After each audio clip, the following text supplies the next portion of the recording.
पौराणिक कथाओं के अनुसार माता पार्वती ने भगवान शिव को अपने पति के रूप में पाने के लिए सैकड़ों वर्षों तक कठोर तप किया था।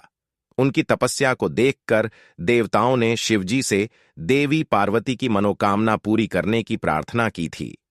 इसके बाद भोलेनाथ ने सप्तर्षियों को पार्वती जी की परीक्षा लेने के लिए भेजा।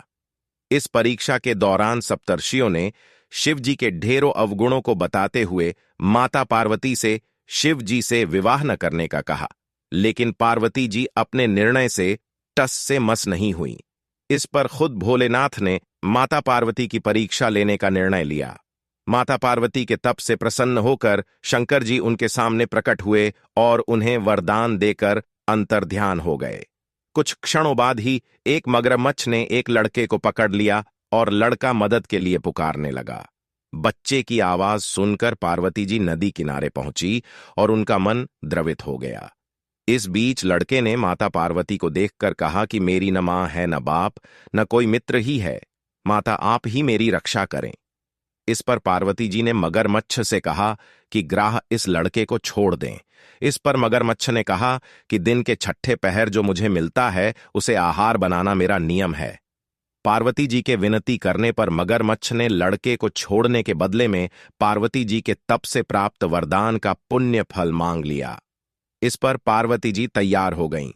मगरमच्छ ने बालक को छोड़ दिया और तेजस्वी बन गया। अपने तप का फल दान करने के बाद पार्वती जी ने बालक को बचा लिया और एक बार फिर भोलेनाथ को प्रसन्न करने के लिए तप करने बैठ गईं। इस पर भोलेनाथ दोबारा प्रकट हुए और पूछा कि तुम अब क्यों तप कर रही हो? मैंने तुम्हें पहले ही मनमांगा दान दे दिया है। इस पर पार्वती जी ने अपने तप का फल दान करने की बात कही। इस पर शिव जी प्रसन्न होकर बोले, मगरमच्छ और लड़के दोनों के स्वरूप में मैं ही था। मैं तुम्हारी परीक्षा ले रहा था कि तुम्हारा चित्त प्राणी मात्र में अपने सुख दुख का अनुभव करता है या नहीं। तुम्हारी परीक्षा लेने के लिए ही मैंने ये लीला रचाई थी। अनेकों रूप में दिखने वाला मैं ही एक सत्य हूं।